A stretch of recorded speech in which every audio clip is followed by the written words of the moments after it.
You're now listening to a Press Play Network podcast.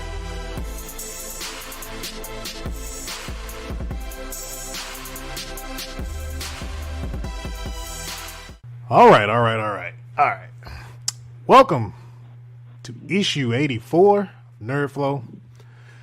Got the same ragtag bunch here that we have here every week. Mine is Tink. Where's Tink at? I forgot that. She's on the road with 3 children in the car. Oh, okay. Interesting. Okay. I understand. Intriguing. All 3 of y'all. Oh, 3 of y'all. All right, baby. Hey, how long ago was that anyway that he said that? What do you mean? This is normal talk. A year ago? No, I'm saying when that actually just became super famous. Oh, yeah. All 3 of y'all. I ain't gonna tell y'all no more. Baby, you just said black people back like 400 years. I'm sorry. Like on our podcast, on our hip hop podcast, like we banned it talking about dudes. Like he is just banned. Like other than this nigga flying to the moon of his own ability. We went down a laundry list of all the stuff he's done that was just not right. And it all involved him not paying somebody for something. Yeah, man, it was just, I don't know. I mean, he doing something right. He got Tony Braxton. I'm still trying to see how that happened, but okay. Well, my wife watches the Braxton show, and she said they've just been friends for a long time. And I guess they, friends become. I don't know how they became friends for. Tell me again. What circle of hell did that happen? That song does not even fit what they got going on. I'm gonna be honest with you. Lil Jon verse dude. It's more like it's kind of more like the song for Beauty and the Beast. Yes, I think that fits perfectly. Well, damn. Hey, I could have said the Frog Prince, but I went Beauty and the Beast. That was rude. Alright, y'all. Oh man.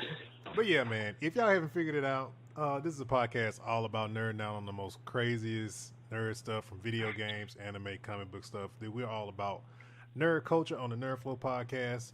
Please make sure you guys go and like and follow us on social media, all the major social media platforms.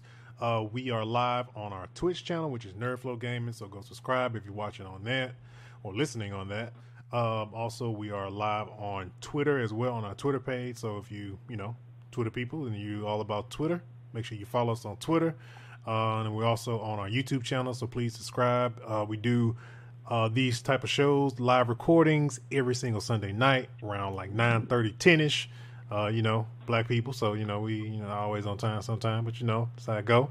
And then also, well, we got a Facebook community page on Facebook, so if you want to be around like-minded people and talk about nerd stuff all the time or hear about the latest and greatest stuff that's going on in, video games, movies, and all that good stuff in anime, then join our Facebook community page. So, and you can also go download us if you missed the live, streams.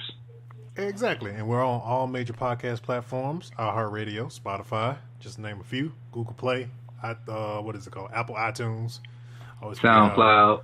I always forget how they change the name of how you should say Apple Podcast. But anyway, but yeah, man. So, let's get into the first thing that went down this week is the passing of Stan Lee. Moment of silence for the great Stan Lee.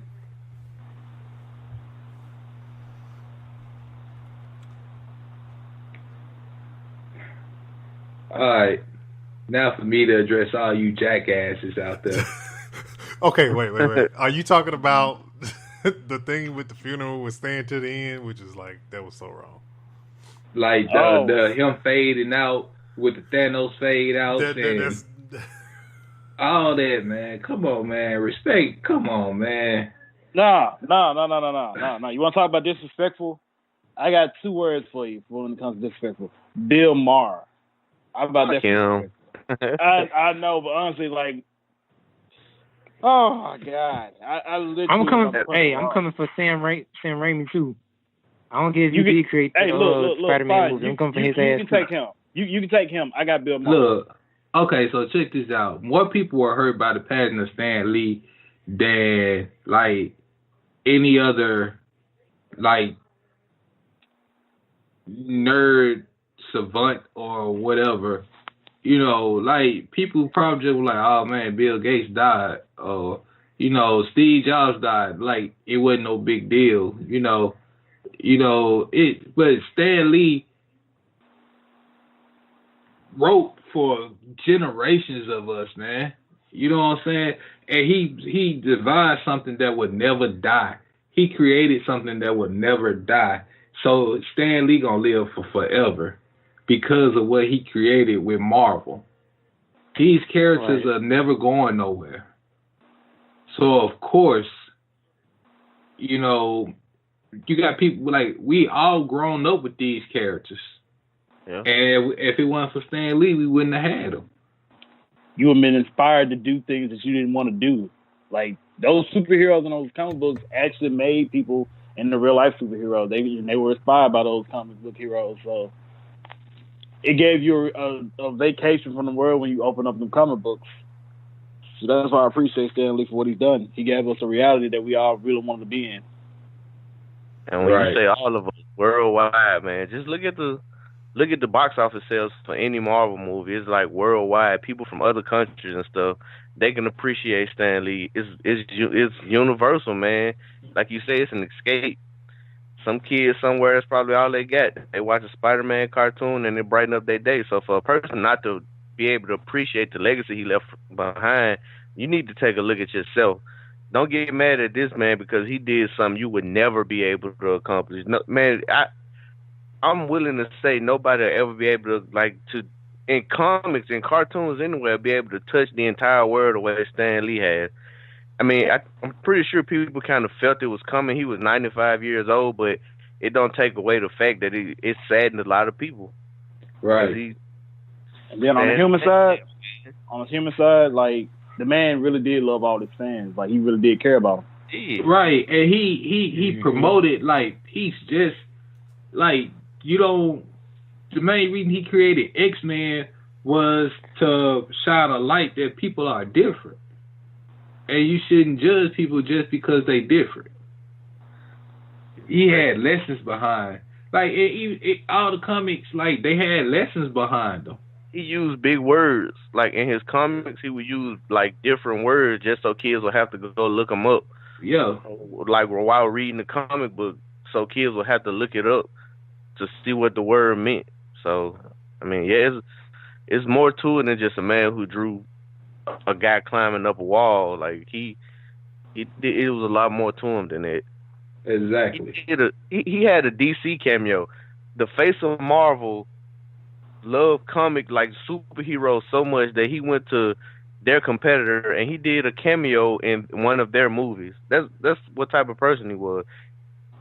Just, I don't see how you could not feel for that.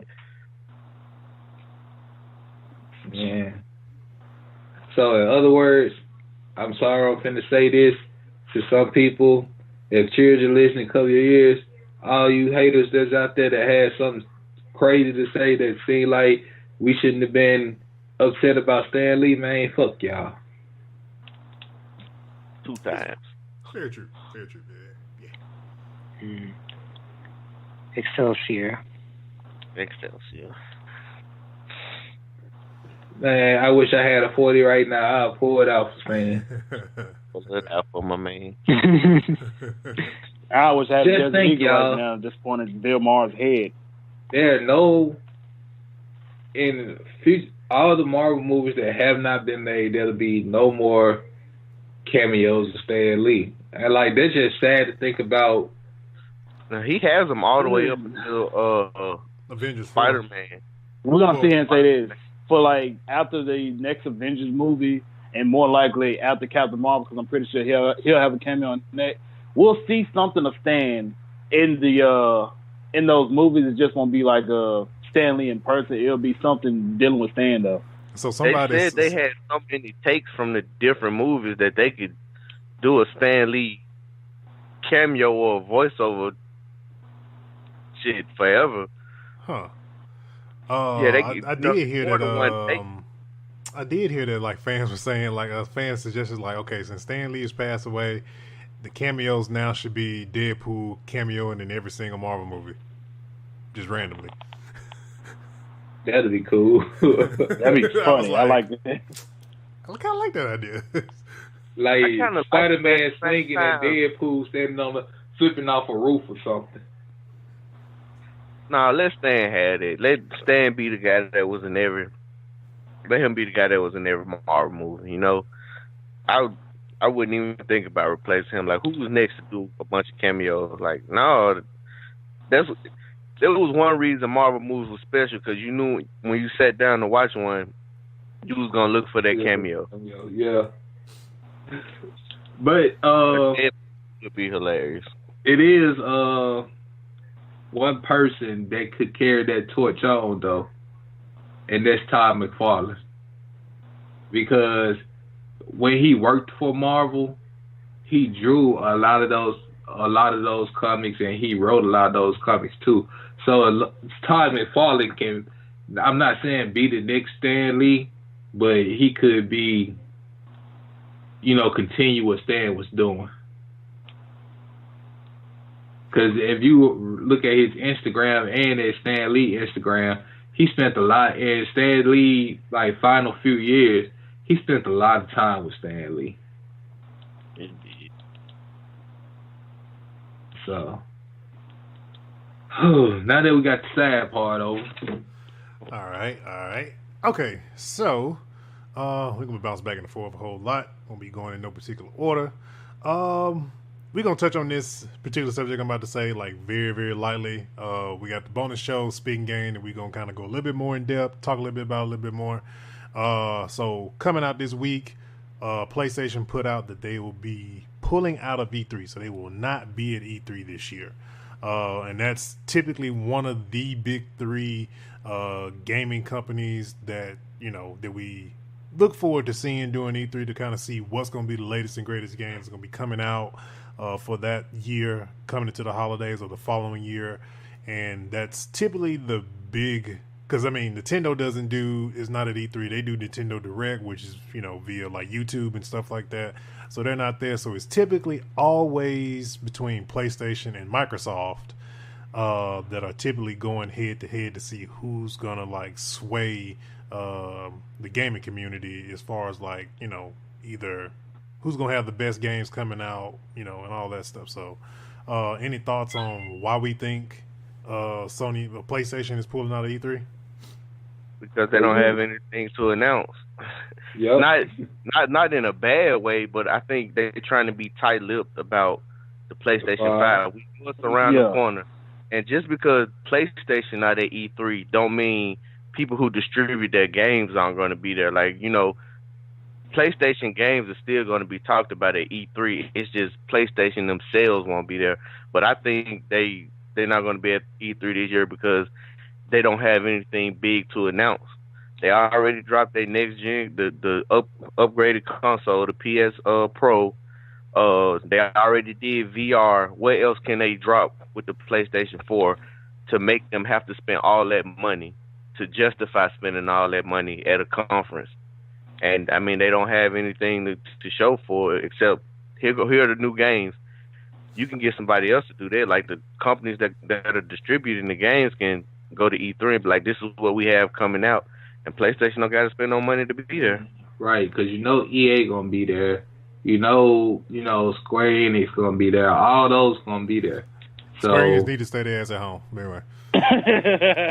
Home. And after that last conference they did, need to stay their ass at home. But they did this year? No. We know Bungie gonna be there. We know like all those companies gonna be there. So like you said, PlayStation has no reason to be there. PlayStation will be there when they get ready to drop the 5. I think with the whole them not being at E3, because one, PlayStation Experience is canceled for this. They're not doing a PlayStation Experience next month. So that's like it's kind of like just weird that they're just like not doing. They're like canceling all these like because PSX is basically, It's on equivalency to like to like their version of E3, but it's all about celebrating PlayStation and stuff like that. Especially with the PS4 hitting being out for 5 years. Like this thing was like this either this past week or the week or like last week. It's been out for like 5 years, 85 million 85 million consoles sold and all that stuff. So it's very surprising that they're not Sony said, "I win it, bitch. I ain't got to show off." And that's what I kind of feel. Honestly, that's kind of what I feel like they kind of doing a little bit to a certain extent. Catch up, Nick. Yeah, exactly. Because even the VR, the PlayStation VR, $199 now.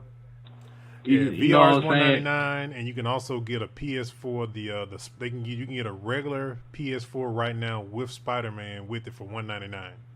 Yeah, so they ain't got they pretty much standing on the hit. They pretty much standing on the mountain holding their dick, talking about what I gotta prove. Now, the other side of the coin of this is, I mean, it kind of gives Microsoft, it gives them the platform to really be the only one that's really doing anything. Now, there's still a lot of time left. I mean, we got it's November, so we probably got about 7 months until E3 2019. I mean, who's to say? Microsoft could pull out too, because Microsoft already don't do their stuff. I think this year they didn't even do their stuff in the same venue as E3, because everybody's been pulling out and doing their own stuff. Because I think they did theirs at like the Windows Theater or some type of theater that's owned by Microsoft, which makes sense. I mean, the freaking venue is named after them, so it doesn't make sense to go have it somewhere where you got to pay money. So, but that gives them the chance to really sway people and try to blow people out the water with, Xbox One X and all this good stuff, and kind of really try to get a leg up on PlayStation. So, yeah. I mean, with Nintendo, Microsoft, and Sony, I know it'll be hard, but I think it's like a good time for another company to try to jump in the mix with a console. Well, you had Atari with their new system, but I haven't. Unfortunately, I ain't heard nothing else about it. Yeah, me neither. Haven't heard anything about it. And I had high hopes for Atari. Yeah, same here. A new company would have to have a bomb ass game lineup to come in and sway people, because you got diehard Xbox and PlayStation fans. A new company would have to come in with some amazing exclusive games. Because shit, I'm not gonna go buy it. I'm going to get the PlayStation 5 already. I don't care what Xbox comes out with. Like, I know I'm gonna get a 5, and I'm definitely not gonna go for something else, something new that Yeah, it's gonna be really hard to like. I mean, for a new console maker, it'll be really hard to like. It's gonna be really hard to sway people. I mean, it was hard for people to, when the first Xbox came out, to sway people to not, Nintendo was already vetted, and then you had PlayStation that already had put down, some good groundwork, and then here come Microsoft, and it's like, oh, Microsoft finna make a gaming console, and it's like it was hard for people to really get down with them. So I remember when Xbox dropped, I had already had my PlayStation, I had a 64, and I was just looking. First thing I saw was the joystick, and it just threw me off. Then when I started hearing about it red ringing, I was just like, nah, at least I can just go in there and just spin my PlayStation disc and it'll start playing. Or turn it upside down or something. The nigga rig things you can do. But, like I started, like, folks had Xboxes and they were just oh man, it crashed, and like you got to buy an extra fan to put on the back of it, and I was just like, yeah, Microsoft doing too much. That's what killed me with Xbox in the beginning. And then like with the Cube, I just didn't like the joystick with the Cube, because at the time the size of my hands were, I just didn't it just looked like it was just straight for kids, and then a disc that could fit in a Pringle can. I just didn't see it being durable. Yeah, like with the cube, it was just like, and I was like, nah, I ain't gonna remember that neither. And so it was just, it was all about the aesthetics of the systems to me. Okay. All right, man. Let's talk about Fallout. Wait, hold up. What's up, Hold up. I'm about to say, in light of the whole Xbox thing, I know you about to jump in the whole Fallout thing. I'm about to say, while we're on the subject of Xbox, apparently Xbox is going to be doing a discless Xbox One that's going to be released next year, actually. Yeah, that is a thing that that came out this week too. Microsoft's thinking about doing a discless Xbox One. I know we was talking about this like even prior to, recording this episode and stuff like that. I think they would, with that, I kind of think they probably would hit like a PS3 and kind of do two different versions. Disc, no disc. Maybe. Yeah. I will say this though.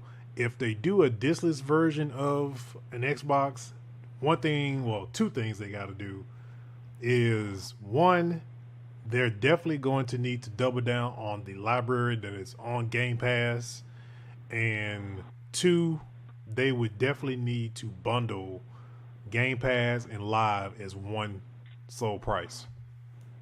They got to come up with some type of bundle that gives you savings where you get Xbox Live for online and you can get Game Pass. It needs to be a thing for them. And the PlayStation, which I'm pretty sure everybody trying to move to digital. And to me, my biggest gripe with all digital is that you alienate collectors. And it's like a certain population of people that like having the physical game. And because, even though people ain't go out there buying records, they still make records for popular albums. Like KOD, J. Cole album KOD, you can go buy a record for it. You know what I'm saying? Just, to be you got people who still make record players. You got people who like vinyl. They like the sound from the vinyl. Just like you can go buy the CD and you can go buy digital. You know what I'm saying? So that's just my biggest gripe with going all digital with games, because I'm a person, I like having a hard copy of my game. Because if something I know you got the cloud and all that, but I take care of my disc. So if something happened to my system and I still got my disc, I ain't got to go through all the hoopla of trying to get my game back when I can just insert the disc. So I know I'm sounding like real old right now, but I just prefer to have I prefer to have a hard copy of my stuff. I know we grew up with cartridges, most of us. I don't know if all of us did, but our that's just gonna have to get with the times. That's all it is.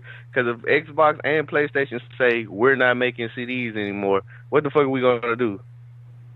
I know, that's just, and the thing is, they're going to have to double down I got on good memory. People, like, going to my homeboys, like, man, I got this new game. Go and spend the night over your friend's house when you was younger to bring your new game over there, and, y'all play the game all night or whatever. So, I don't even know if kids, like, sleep on shit anymore. They probably just, Fortnite it up, talk online. But I'm with you. I like, having hard copies, too, but man, it's the future. Like, you either gonna get with it or get left behind. Hey, Young, you said something about collectibles, didn't you?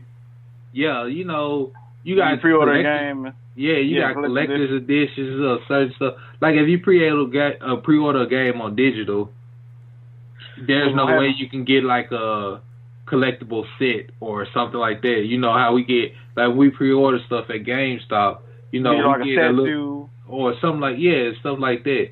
You're not gonna get that with digital. So they go digital.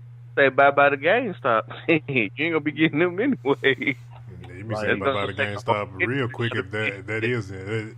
that's happens the whole to be the industry case. that's gonna get snatched up. I mean, it's gonna be some consequences behind it, but I mean, it's smart.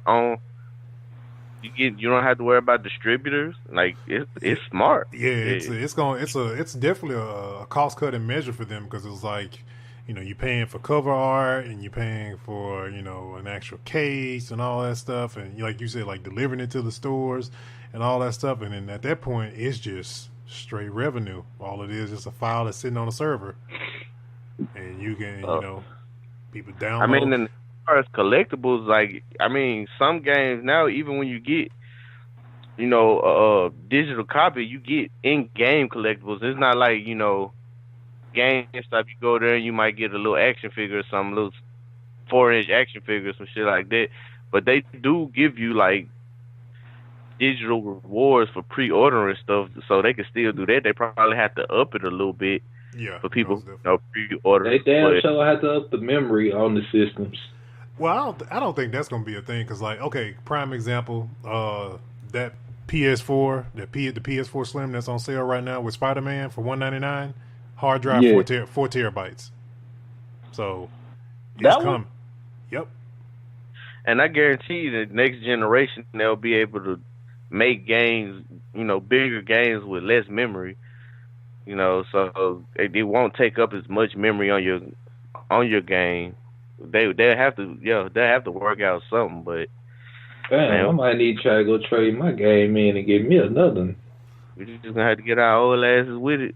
I'm down for digital. I myself, I gave up on the physical copies like probably like about 5 years ago when the PS4 came out. I kind of like, when I got the PS4, I was just like, okay, I'm just not gonna do disc anymore.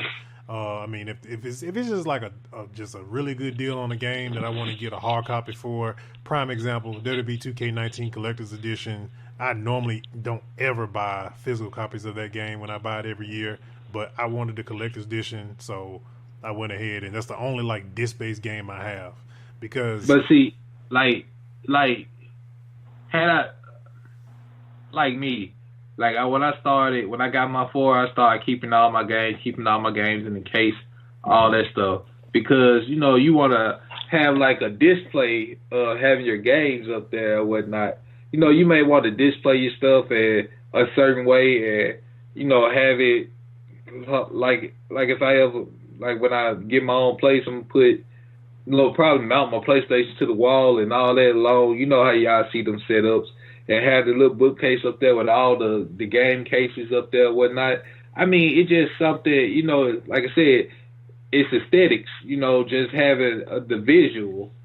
Yeah, and, I definitely agree with that, because that's how I was. That's how I was in the beginning, too. It was just more, for me, it was just about the aesthetics and just seeing, like, the full library of games that you have, just all right there. But then I got to the point, for me, I would just go, like, it'd be a game I really want, and then, I just want to, they got the full money for it. So I'm like, okay, I'm gonna go trade some games, and then you basically get shit pretty much from when you go to like GameStop or something to go trade in games, unless you just it took me one time to go to GameStop and trade in some games, and I was done behind it. When I got fucked, I was just like, nah, you ain't got but one time to screw over me. That's all it takes is one time. Yeah, it only take one time. Mm-hmm. Yeah. Have you fully decided? I know you're sick of me asking you this. Have you fully decided on what system you're getting this year? Yes. What is it? PlayStation. Okay, just had to make sure. Even though I got people trying to convince me to get an Xbox, I'm like, you only had one person to do that, and that was X. We're not discussing that. That's all I have to say. I don't care. I got both. I don't care. Bowling. Nah, I just have a crazy addiction to video games. I'm sorry. But yeah. All right. Let's see what else. What we got? Okay, Fallout 76. So Fallout 76 came out this past week, and it's been played because a lot of people actually a lot of people that I know that are gamers that either haven't picked it up yet or just thinking about it is like they're asking. I'm getting the same question a lot. Like, you have Fallout 76? So how is it? And everybody has the same response. Like, it's like really, really buggy. And I kind of probed the question: if this was any other game or anything like that, or any other company, they would be getting raked over the coals because the game is buggy. Prime example, Assassin's Creed Unity was just burned at the stakes because it was just like, it was so many horrible bugs in the game. But it's like Fallout 76, most people that I've talked to is like, oh, it's Bethesda. It's like, why do they get a pass? Everybody else don't get no pass if the game is broken. I think because I am one of those people. I think it's because like Bethesda's worlds are so big, and I know like Assassin's Creed, their games recently have been big games, but there's still only so much you can do in those games. But like Skyrim, just for an example, Skyrim been out for what, since 2011, 2012? Yeah, somewhere up in there. But like years later, people were still finding out stuff. Like, man, if you do this and this and this, and it's always a good story. Not always, because Fallout 4, huh? But Fallout 3, 4, yeah, it wasn't that good. But like the stories are so much. They're so good, and it's so much to do in those worlds that if you into the game, you kind of understand why it's so buggy. But like, look, I'm still doing missions 200 hours into the game, 300 hours into the game. I still got stuff that I can do. So I think that's why, because they aren't small games, and they never do they don't do small games. So I think that's why people kind of give them a pass. And then Bethesda kind of, they take ownership of their bugs, they stuff, and they make fun of it. Like, you can't make fun of somebody who making fun of themselves. Yeah, that's and then part of that is, though, it's like, okay, Bethesda, as good as they are, because like last year, you can name any game that had Bethesda's name on it. Most of their games were like 8, 9s, and 10s. Like all last year, like anything that they came out with was like, it was gold. Anything that came out of that studio. But it's like, okay, then if y'all are so good at making games, like, why, Fallout of all things is like, like I said, people say right now, especially 76 is buggy, but here come Rockstar with Red Dead Redemption, and it's like perfect, flawless. Like, not a lot of people are talking about bugs in the game and stuff like that. So it's like, why can't y'all, like, strive for that? It's not online right now either. Well, yeah, that's true. And the thing with them, they kind of know better, because they did the same thing with Grand Theft Auto. They waited a little bit, so they more than likely, I'm pretty sure that's probably what they're doing. They're probably running testing and all that stuff. I'm pretty sure they're gonna probably have to put it to the test when they finally do drop Red Dead Online.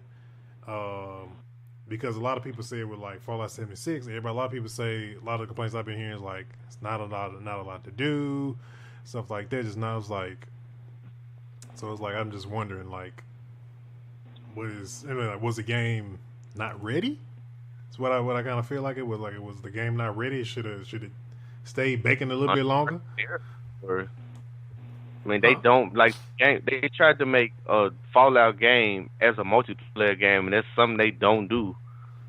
It was their first time trying it. I haven't played it myself, but I'm going to get it eventually. And I start back to hooking, make some extra money. But yeah. I mean, it's their first time trying something like that. They've never done an online game. I mean, no excuses. What you Way say? to go. So I could squat on my ring off. Oh, okay. All right. Snap, you got anything to add to the Fallout 76 bug deal? No. Move on. No. How I'm looking at it, like, when it comes to major games from major franchises and whatnot, that like Red Dead, for instance, like we just mentioned, that has issues and whatnot, you can expect that. I sort of expected games like that to have some type of issue going on with them before that eventually they'll get fixed. But also, I gotta look at it like this: I never played Fallout, so I can't really complain too much about Fallout having bugs and whatnot. But at the same time, you already know eventually they're gonna get it handled. It just ain't gonna happen at the launch of the game. You know, it's gonna get fixed eventually. So I'm not gonna complain about that. Okay. Let's see here. Then we got let's see here. Let's talk about okay, so we'll do some comic stuff real quick. We're still not done with games, but we're just gonna bounce around. John Cryer from what is it? Two and a Half Men. Two and a Half Men. Alan Harper is being casted as Lex Luthor for the Supergirl show. I gotta see it. I know he's definitely not going to be the worst Lex Luthor. No, he's not. I know who you talking about. I gotta see it.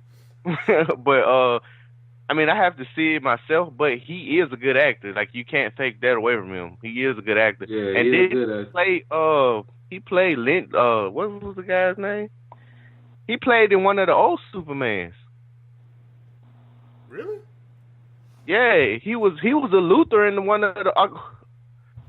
He was a Luthor in one of the old Superman movies, like 4. He was a funny looking Luthor. He's already funny looking, but okay. It'll be like adding on to his legacy. Like, I was one Luthor, now I'm another one. I'm down for it, man. After the British are coming, after that performance, shit, they can let me play Lex Luthor. Fuck, anybody can play it at that point. So I mean, y'all let the dude that played Mark Zuckerberg be Lex Luthor. I was done. I you just talking about dude from Zombieland? I know you talking about. Yeah, like dude was. I just felt like dude wasn't Lex Luthor to me, man. Yeah, he was in Superman 4. Oh. It was 4. There you go. Yeah. Go. You're right. Like I said, it's weird. It's weird for me to just look at them because, like, I watch every episode of 2.5 Men. It's me like, too. Yeah, it's like I gotta see this. It's like this bad. That's why I gotta see it. He had like Alan was such a pushover in that show. He had his moments, but still, it's like now he's gonna be Luthor. It's like, he might surprise me. Maybe he might. I think he will. I think you really think he will too. I was kind of like, at first I was kind of iffy, and then I did notice now, like on some of the most updated pictures for this year, he is like bald head now. So it's like, okay. Oh, he was bald headed doing 2.5 Men. Yeah, that's a toupee on his head. He already bald headed. Did not know that. Yeah.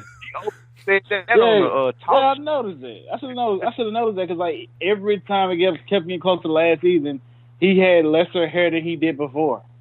Yeah. I want to say he been bald since like the start of 2.5 Men, but he said it in the interview on the talk show one time that that's a toupee on my head. Like, he openly admitted it. Did not freaking know that at all. Me neither. This is beyond me. Look, I put it this way: if people like Robert Downey Jr. can change from what they were when they first started acting to what he is now. Let's say this much: when Robert Downey Jr. In my head, at least, when Marvel was talking about doing movies, he was Iron Man before they even casted him for me. Honestly, that's like, I couldn't think of nobody else that would play a good Iron Man if he had got his, at the time when he had all that alcohol stuff going on and stuff like that. But don't just say alcohol. Robert Downey Jr. was doing alcohol and drugs. Yeah, I know. He one of them 80s babies that just happened to make it out the 80s.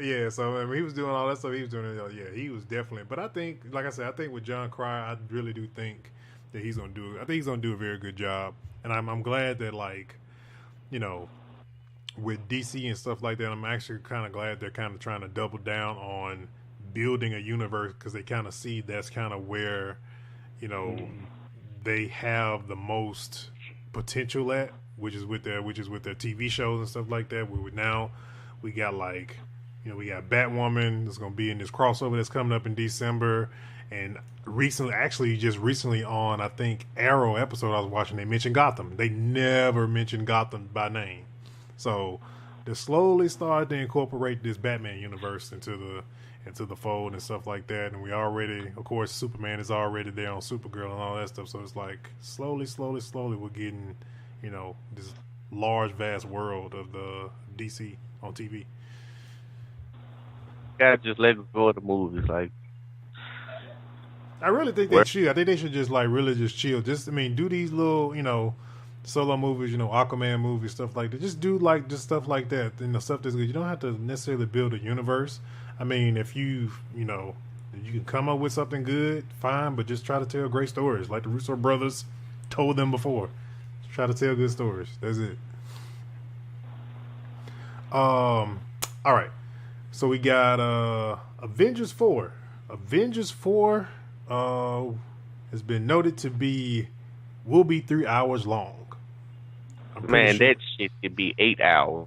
I'm calling man. We don't care. You can make it longer than Titanic was, and I'm gonna be there. Well, Titanic was 3 hours, but I think they should shoot. They can make that sucker as long as the Jackson movie. No. I like it. Titanic was 3 hours, but then again, they did come out with another extended version. Like, we don't care. Folks went to see it and they saw the extended version. We don't care how long y'all make Avengers for it. Give it to us. Man, give it here. All of it. If you want to, make it a week long. No. Look, we is not trying to repeat the pattern. Oh my God. Man, look, I'll sit through Avengers 4, even if it's as long as the Patty LaBelle film. Aretha Franklin. I mean, yeah, Aretha Franklin. My bad. I'm sorry. I'm fucking up. I just lost strike on my black card. We'll cut it out. Well, ain't nothing worse than people saying that Spike Lee died. Just saying. Yeah, I'm sorry. I'm coming for the hoe. You had one job. Thank you. You messed that up.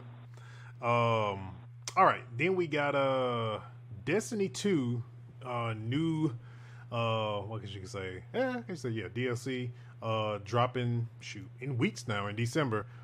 Which is the Black Armory will be dropping. They kind of revealed like the 3 characters that the next couple DLC is gonna be based around in the annual pass. So we got the Black Armory, we got the which is called Season of the Forge. Then you got Season of the Drifter, which is gonna be more talking about the Drifter from Gambit, and then you got the other one, which is Secret of. And actually, come to find out, they had it blacked out, but it's actually gonna be called Season of the Shadow.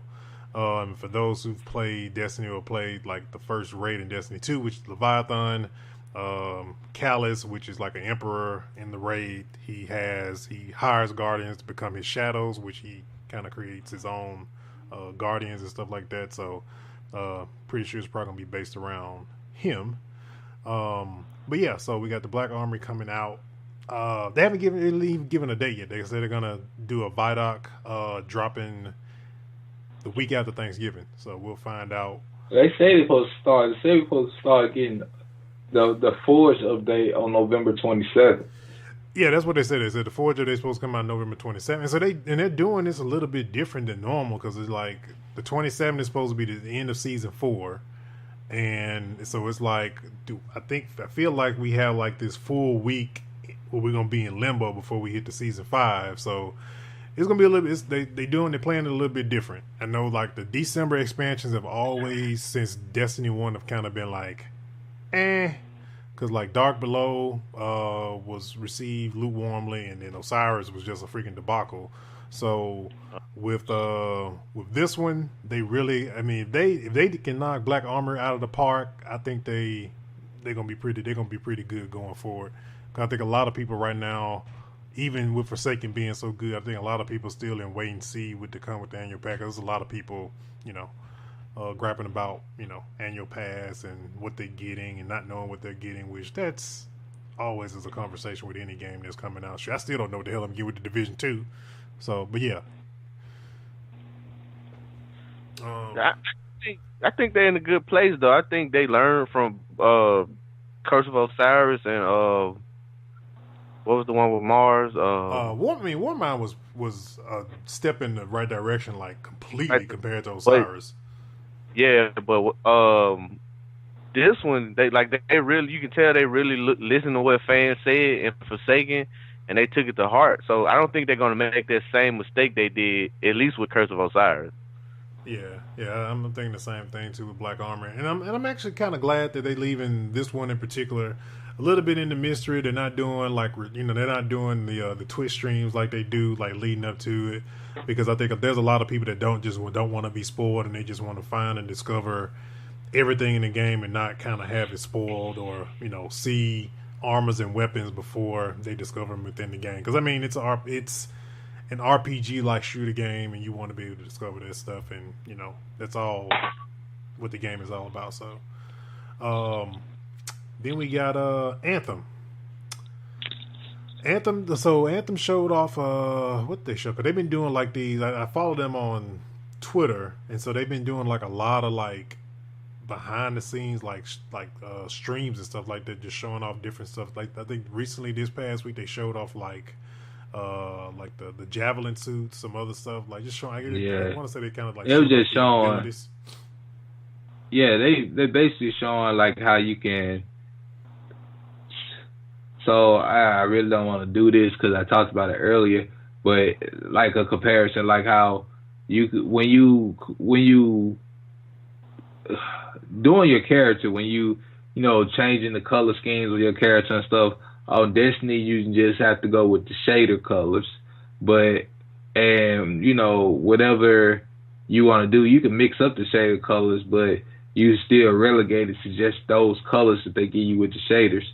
But what they saying on Anthem is you'll be able to go into more detail as far as like customizing your suits and stuff like that, and which had everybody like a lot of different colors, stickers, movements, all that type of stuff.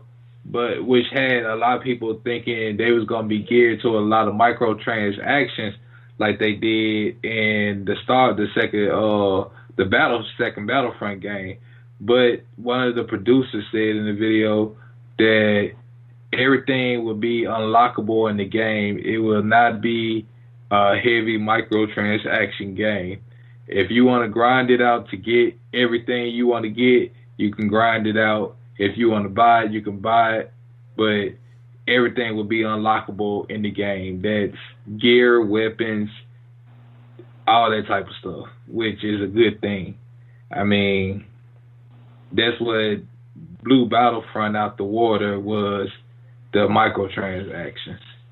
So moving away from that, it's a good thing. You can pay for it if you're not patient, but if you're patient, you can still get it for free. Yeah, I watched a couple of the videos. It seems, I'm not gonna say a lot, but it's a lot. Like the customization to me, like you can do a whole lot, but I don't feel like I want to sit there the whole time and waste 20-30 minutes trying to get my javelin right, because I can customize this part of the arm, then customize this part of the arm, and change this part to metal, and have this part diamond, have this part leather. It's But then you got those people out there that want to do that, because it's just like with those people with, like, say for instance, WWE, that go in there and they take the time to design rings and make it like a old school ring, or they do all that type of stuff. You got people out there that do that type of stuff.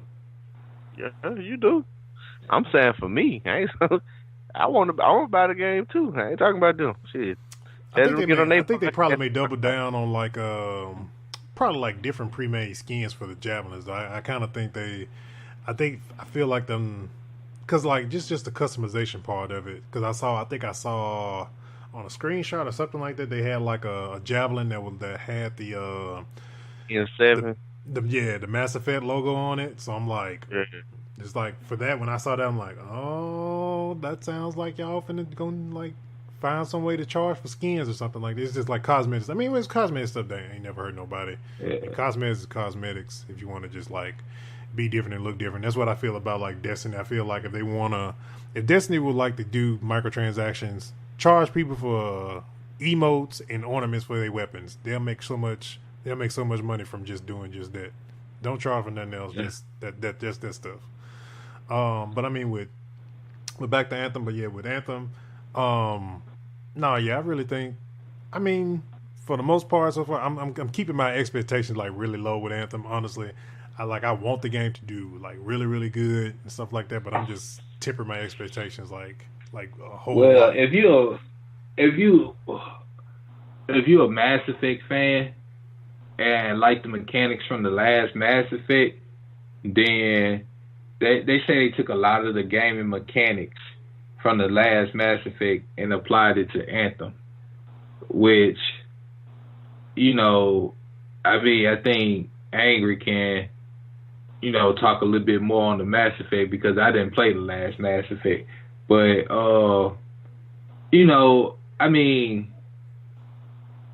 I got high hopes for the game. I like shooters, and I'm just looking for something different. And to me, from the gameplay and everything I see, with it being a first-person shooter, it's still different. It brings a different aspect to the shooter. You're not just basically relegated to running around. You can actually fly.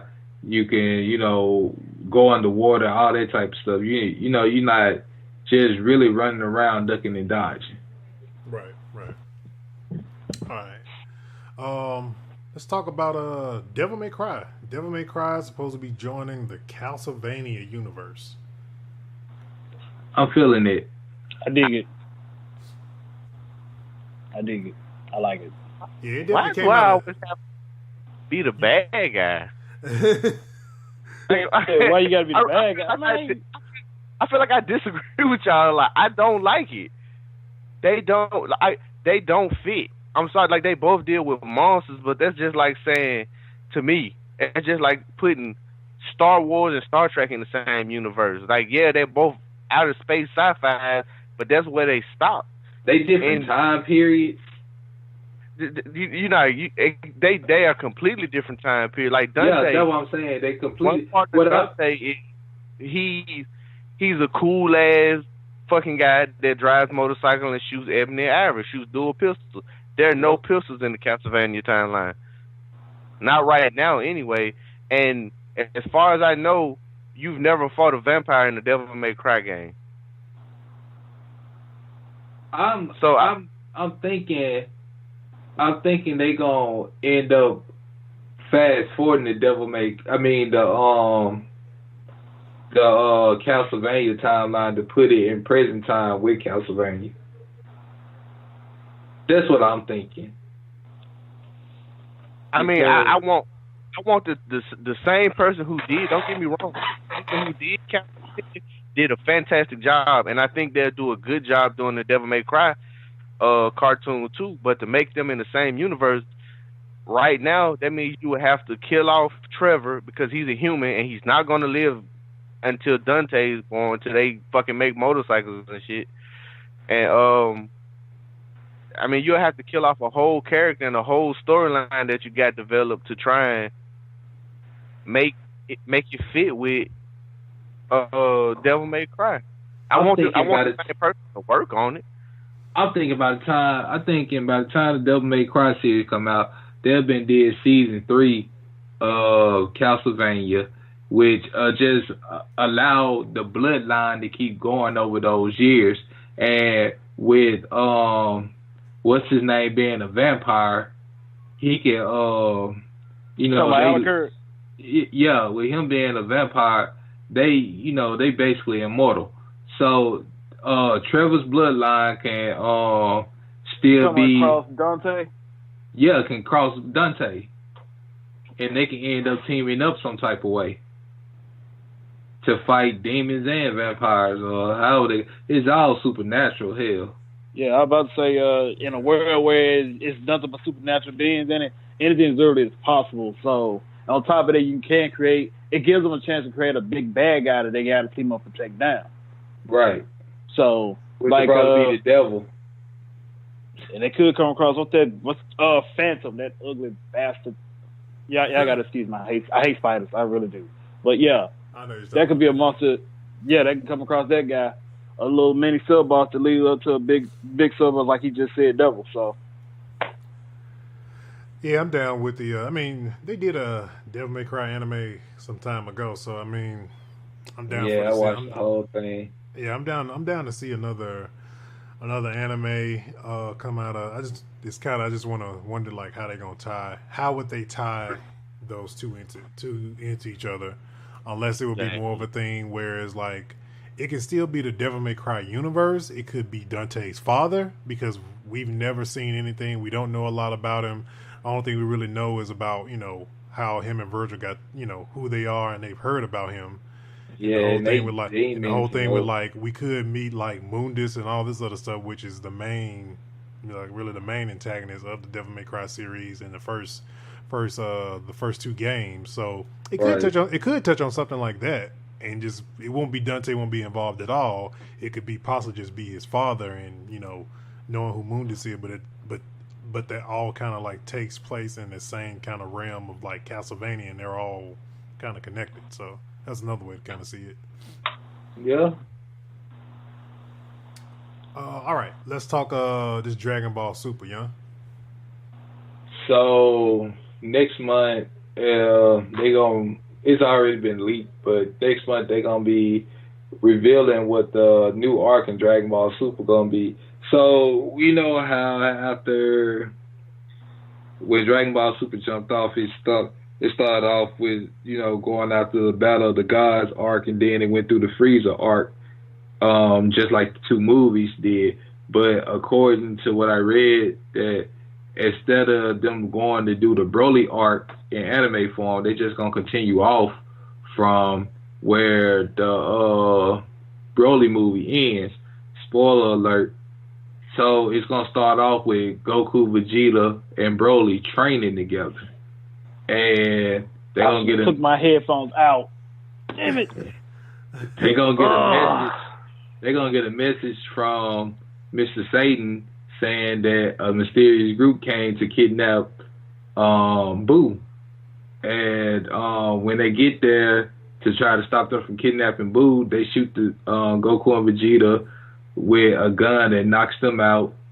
And when Goku wake up, he at the Galactic Patrol, which they kidnapped Boo to extract the Grand Kaioshin that he got inside of him to defeat this new villain that came that they only think the Grand Kaioshin can defeat.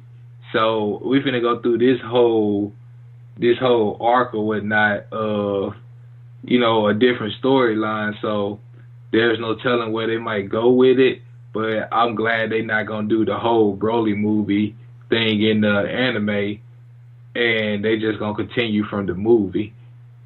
So I feel like this, what we thought we were going to see, they threw us a curveball, and I think it's going to be a dope story arc right now. I like the fact that they're going to have Broly training instead of just being some rage monster like he was last time with just... Who didn't like? I mean, so we basically know how the movie gonna end. You pretty much at that point.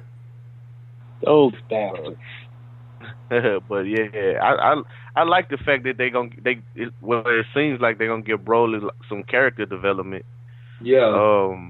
Hashtag make Piccolo great again. But please do. Like I literally got a problem with how Piccolo been relegated to a second class citizen.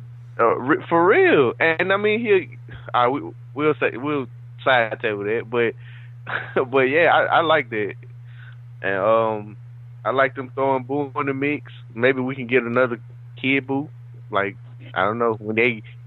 I mean, you'd be better off just saying bring in Oob now. I mean, that's basically Kid Boo anyway. It's just he's human. So no, I wouldn't. I know. You to side giggling, fucking Kid Boo. I mean, because it's like in a sense, I know you want. I ain't gonna lie, I would want that. It's just like I guess canon-wise, if you got to do it canon-wise, we unfortunately can't get that unless somebody gives a Dragon Ball, wish for that version back. Like, the only version we got of that, like I said, it's Oob. So it's like, technically you got to at this point, Oob Oob should be Goten and Goten or Trunks' age. Yeah, you know what I'm saying? You got to rework him now instead of how you did the original Z ending. You got to rework Oob into somebody a lot better than what we already know him as. But to me, he really didn't have no character development in GT. Hashtag make Oob great. We just hashtagging it. Hashtag make all the stuff that wasn't canon. Because basically in Super, they worked their ass out to make Master Roshi great. Man, I got a new hashtag. Hashtag stop making villains good guys. All right? Stop. Because based off what you just told me with Broly, I mean, for Jesus Christ, man. Just stop. Leave these people bad. Even in the trailer, you got a point where it's like he's not fighting. He's not fighting. And Goku said he's not a bad guy. It's like, dude, that's what made Broly appealing. He was that. You know what? Never mind me. Don't worry about me. I'm finna go take a time out right now. I kind of get what you're saying though about that with the them potentially eventually gonna work together and be part of the Dragon Ball team. You did it with the yeah, with everybody. Broly's gonna mess around and get him some Universe 6 tail.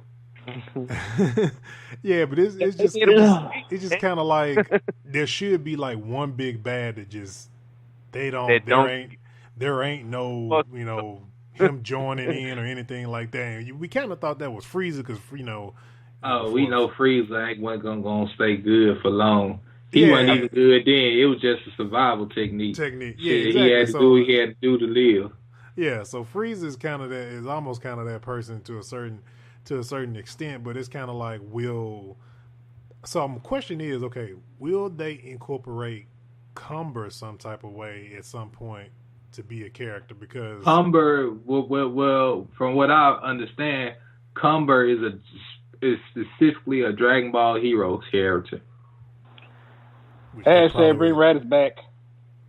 He is specifically a Dragon Ball Heroes character because he really don't fit into the universe no type of way. Because Akira Toriyama could, just like with Broly, he could potentially, make him canon because he's another berserker. Because that's kind of like the berserker type, just like Broly. He's another berserker himself, but he has a different kind of ability, which is making other Saiyans go berserk just by speaking.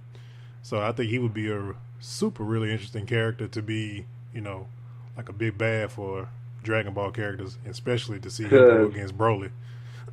Cumber fit into that Dragon Ball Heroes Xenoverse where you got those unbelievable combinations happening, like in Dragon Ball Heroes, you got 2 Gokus, 2 Vegetas, and then you got Goku and Vegeta form Vegito, then you got another Goku and Vegeta form Gogeta, and then them 2 fuse together. Like, they're doing too much. Yeah. Bring Raditz back. And hear me out. Just hear me out. Just think about this. What would not be why wouldn't an interesting storyline come about when it deals with family? Family is super important to anybody, fiction or non-fiction. And to have a fight with family, especially a personal fight. What is it like? How that sort of be. That's his brother, but is he his family though? Wait. Hear me out. Hear me out. Raditz dead though. I'm saying, wait. Storyline wise, he dead. He's dead. But just hear me out on this. It ain't no telling how much interaction of Goku and Bardock does he have. And keep in mind, this was before Goku got dropped on his head. So think about Goku actually wanting to know something about his family. Because in a sense, technically speaking, how much does Goku know of his father? He only knows, you know what I'm saying? So it's like, and many people sort of still, other than the Dragon Ball games, probably want to see some type of interaction between them right now, especially if Bardock sees that thing. But it's when like, you go in the storyline, Raditz wasn't even around when Goku was born. I'm saying, think about this though. if you already making these characters like Broly and whatnot, somewhat canon and whatnot, and Raditz already taking canon, but he's literally an afterthought. I'm just saying, no, wait. Like Nappa. I'm saying, wait, hear me out on this, bro. Hear me out. Just wait. I know both of them dead right now. But this is Dragon Ball. Everybody can be wished back. Goku didn't die how many times? Everybody can be wished, and on top of that, Frieza's a bigger example of this because he done came back. And he been wished back by Dragon Ball and been given life by Whis. But my thing is, to make it a personal type of thing, in my opinion, a personal storyline, would be great to have something whereas Raditz been in hell for so long and still wants some type of revenge. But he ain't got his body. Raditz and Nappa ain't got their body. Only people that got to keep their bodies, like, technically, I forgot how to explain how Frieza got his body, but Goku and Vegeta got to keep their bodies, and other people get to keep their bodies because of the good deeds they did. You gotta look at it like this too. Hold on. Look at it like this too. Frieza was in his own type of hell. So ain't no telling what type of hell Raditz is in right now. And on top of that, I know the thing about the body stuff, but you gotta look at it like Goku literally can just transport wherever he wants to go for some reason. He managed to go to where Frieza was, and the King Kai's world, and the King Yama's place. So it's because he got special privileges for saving the universe so many times. Also, look at it like this too. He can still, but he Raditz and Nappa clouds. They clouds. You don't shut up. You don't shut up and listen to me. Anyway, I'm just trying to tell you the theory. I'm trying to tell you an arc that could possibly happen. They insignificant characters to bring back. That's basically what I'm trying to get you to understand. And people thought Frieza wasn't going to come back despite how popular he is, but still. All I'm saying is to make a personal arc that would make things interesting would be to bring some type of thing in there. I would rather them do Vegeta brother than Raditz. Hey, think about this. Jiren and Broly fight. Jiren and Broly. That's something we already gonna probably end up getting if anything. All I'm saying is to make it personal type of thing. Why not have an arc revolving around Goku's family and him knowing something about him? It's already about Goku a lot. I would like to see some other characters. Even though the Goku is my favorite character, I would like to see some other characters get developed. Like we done did this with Trunks. Like, let's dive deeper into either Vegeta background or develop a new character and get into their background or something. All right, now how much of Vegeta background can we go into? Exactly. That's what I'm saying. I'm saying, like, what else do we need to know about Vegeta? We know he knows a lot of everything about Saiyans as it is.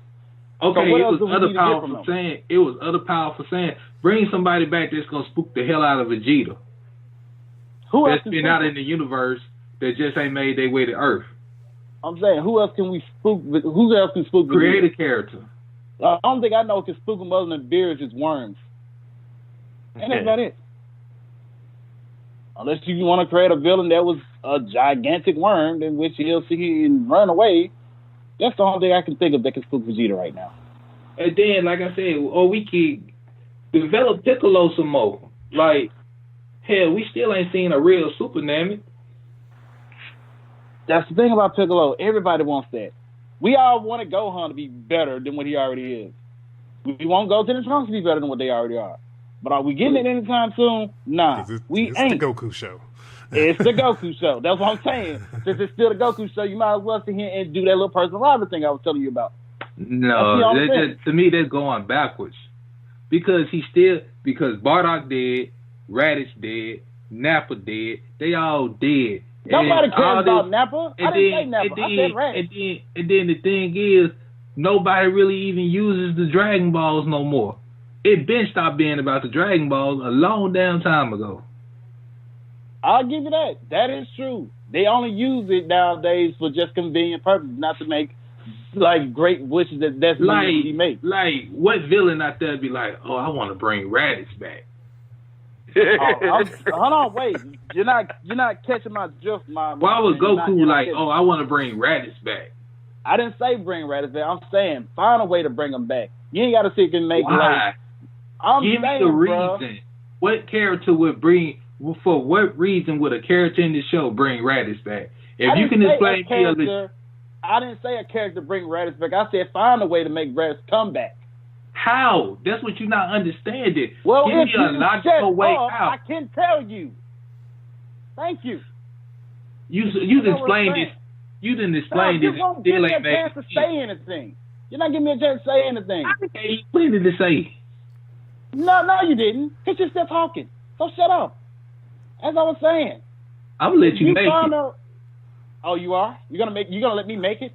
All right, how about you go jump off a cliff? All right, let's move on to the next. Let's move on to the last topic of the night. Let's move on to the Bill Maher being disrespectful. We already talked about that. We know he's a prick. Yeah, I said that earlier. He's a prick. Oh, that was just a side note. Okay. Let him explain. I just want to hear this. Yeah, I haven't heard about it. So. How is it that we literally, when Frieza died the first time about Trunks, what do we know about Frieza when he was down there, when he died? Did we know he was in a cocoon before the movie, before Resurrection of? Did we know he was in a cocoon in a tree surrounded by happy stuff? No. We assumed that he was down there with everybody else that got killed off in the show in a big pool watching the little fight between Goku and Kid Buu. But what happened in Resurrection of? He was in a cocoon hanging from a tree around happy stuff that made him mad. And he literally said that while he was there, he literally was meditating and thinking of ways to kill Goku and training his body, right? Did he or did he not say that? And then for some reason, he's still at that same tree in Super when Goku went to go get him for the Tournament of Power. So we don't really technically know what Raditz is doing. We just know that he's dead. So in a sense, Akira Toriyama can find a way for Raditz to come back without the Dragon Balls. It's a possibility. And as I said before, there are people who still want to see Goku maybe interact with his family. I'm one of those people who don't just want to look at the video games for that. I want to see an animated version of it. That's what I'm trying to tell you, man. It's ways that we can get this man to interact with his brother, but we ain't got to use the Dragon Ball to do that. Goku don't even interact with his own damn wife. And I will give you that. But who's to say? We don't know. We don't know. They can make somebody like Palmer. Like, think about it. Karen can do whatever he wants. What'd you say? I said, I beg to differ. He don't interact with his wife. He got 2 kids to prove that's a lie. But, you know, other than... You know. I'm just trying to break the ice for y'all fucking, I don't know. All right. I wasn't, like, really getting mad at him. I'm just saying, like, it just logically don't make sense to me. All I'm saying is, for us to sit here and go all the way back to Goku and them being born and whatnot in this movie that's coming out, it seems like you're going to sit here and it's like you're connecting stuff as it is. You might as well have all the other characters at least get some little boost. I ain't saying a major one, but still some type of boost. I mean, literally what I'm saying is Raditz could basically wrote Yamcha at the script. Nobody cares about him. He was a playboy. Anyway, Raditz could have been a threat than what he already was. All I'm saying is he could have legit been somebody, like Gohan could have been somebody, but they didn't do it. All I'm saying is there's still some way you can do with those characters. Like you said with Piccolo. You know what I'm saying? I ain't saying put them in the same category as them. All I'm saying is you got a lot of characters that still could have been used and do something with them. Okay. All right. All right, man. So I want to say that's going to be the last topic for issue 84 of Nerd Flow. I think we kind of pretty much touched on everything we're going to touch on tonight. But with that being said, go to Facebook.com, Twitter, IG, all that good stuff. Make sure you guys follow and like. Gets pretty heated when we talk about like the topics we're very passionate about: anime, video games, comic books, all that good stuff. But we'll start being live on Twitter, YouTube, our Twitch channel, all that good stuff. So please make sure you guys tune in every single Sunday at 9:30 Central, 10 o'clock Central. Yeah, man, we'll catch you guys for issue, what is it, next week? 85 of next week. And also, I forgot, it's Thanksgiving week, so happy Thanksgiving to everybody too as well. So, and we out of here. Peace. I need ice. Cold-blooded. Cold-blooded. We should have asked them to leave comments. Do you want Raditz back?